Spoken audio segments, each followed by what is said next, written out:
So what we'll be doing as part of the masterclass is sometime step back in time a bit.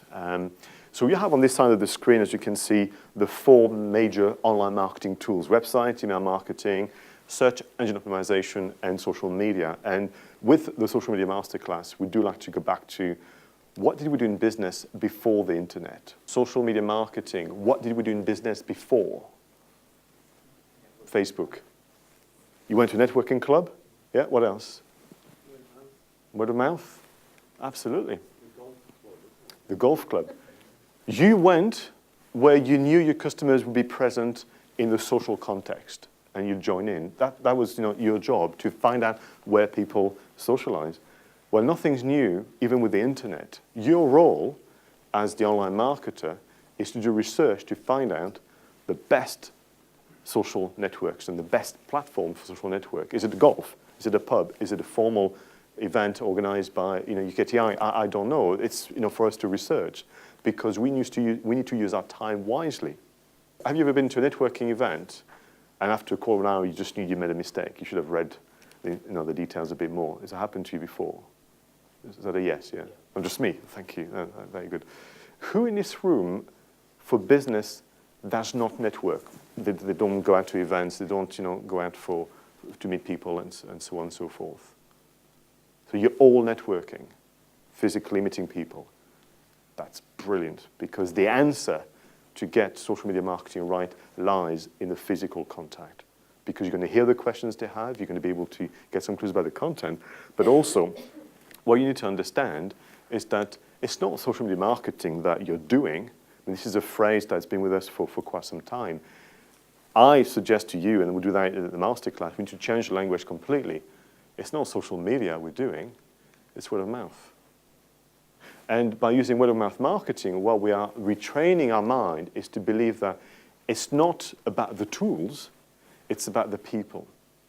Now, what is word of mouth? How does it manifest itself? If you were to explain word of mouth to someone new in business, what is word of mouth really? Sounds like gossiping, isn't it? Yeah, gossiping. What else could it be? Recommendations, yeah. So it's about others. It's not about you. It's about others, not about you. Word of mouth is working when others are talking about you whilst you're not in the room. And hopefully because of your good behavior, they say positive things. So when we extend that notion to the online world, it's therefore about others saying things about you via those tools. It's not about you saying things about yourselves. It's back to the power of others, which is why the notion that I want to kind of share with you is that it's not social media that's going to give you traffic, it's the sharing of your well thought out content that's going to give you the traffic. And this is why we really need to be very, very careful and focus on the right things, because there will be no sharing if the content is not good enough. I remember my earlier presentation, there will be no sharing if you're not more interesting than their friends and family, who are busy sharing pictures, videos, and text, and that type of things. Because the platform is the same to them. There's not a dividing line like we think between business and leisure, let's say. It's all the same tool. It's all Facebook, Twitter, or all the others. So sharing is your goal. The best way to get word-of-mouth marketing right is that you have to like people as a helpful beginning, and you need to enjoy the company of your own customers. So based on that, we're going to continue with the change of language before I move on to the exercise for you. So these are the 3 R's. Remember then there was recruitment, reputation, and referral.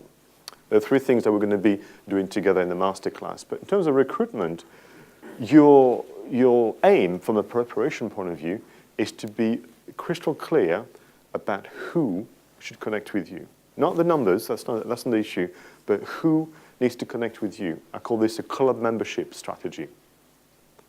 Because one thing you need to take away from this session, and we work on it on the masterclass, but by all means, if you don't join us, you're still going to get the message from today, is that what you're doing is you're not launching a secondary website when you have a Facebook page. You're not launching a secondary website when you have a YouTube channel.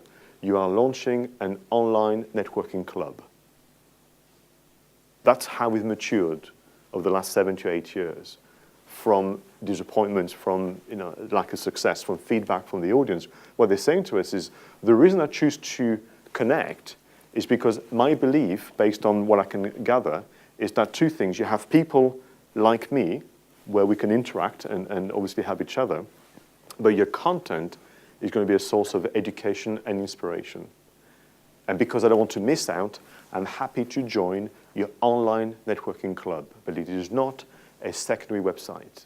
We have to move on with our audience. Now, we started back in 2006, or give or take, some of us, with secondary websites, but we must move on with the times because, again, this is a platform towards social trading. And you've got to practice now online networking as opposed to online promoting, if you wish. And therefore, that suggests that you're the host and you've got guests. Go back to where you were saying, and you've got to look after your guests. And then they look after you. And the way they're going to look after you is by praising you and promoting your content, by clicking the buttons called share or retweet or whatever. But like Seth would just say to you, you've got to go out of your way first before they're going to go out of their way. Because what we are asking here, people, is to be very clear, is when they share the alert on Twitter and Tumblr and all the others, they are promoting our business for free to their own contacts that they've been working very hard for many years to secure. That's not a small request when it's put in those terms, is it? And conversely for yourselves as well, you should be more careful about this. And therefore, from that point of view, once you start to be clearer that this is about an online networking club and you're the host, you start to then look at the way you set up the account in a different way altogether. And first impression is going to be everything online, you know that.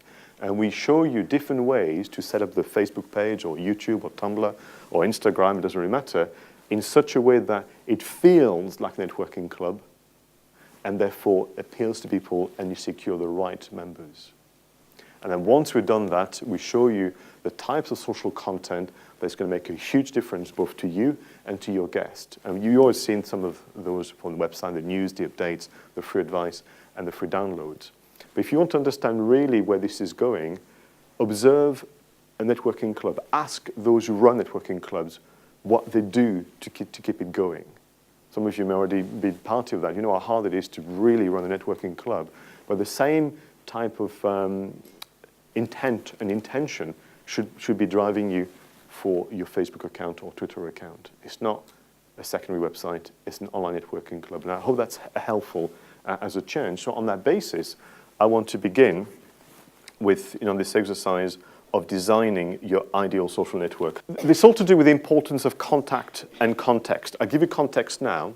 You need to have the answer to why should I join your online networking club? So take that question away and pick that. Don't rush it, but you need to have the answer in advance. And that should be part of your promotion. I'm going to show you about contact now, and we've got a handout for you to take away as homework. So the whole basis is to do with essentially this idea of networking, which is sharing. Now, I'm using the term friends on this slide, borrowed from the Facebook language, but they don't have to be friends. They could be very formal business contacts. And what I'm saying to you is that this group here is vastly, vastly important to you. The way you start your online networking club will almost determine its future.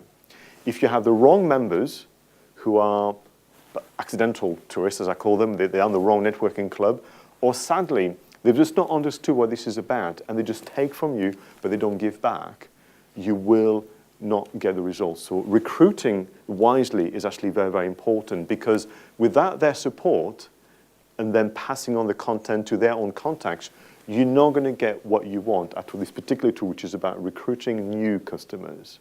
Because if they share your content, those individuals there is going to basically check you out. And what we're hoping is that having done everything right, they will want to join your online networking club because of something we call the fear of missing out.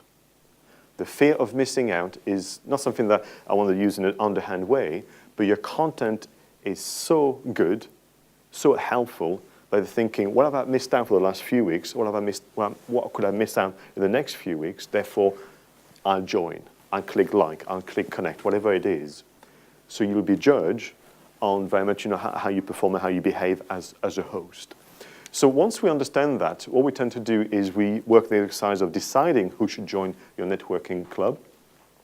We are more concerned about word of mouth potential. Are these true networkers? Forgive me, no freeloaders, just taking your content, your advice, and so on, and not giving back. We want to avoid that. And as all of you have suggested in your own ways, I am never concerned about quantity, but quality. And you're better off having 50 that follow you on Twitter that do amazing stuff for you than 5,000 that do nothing.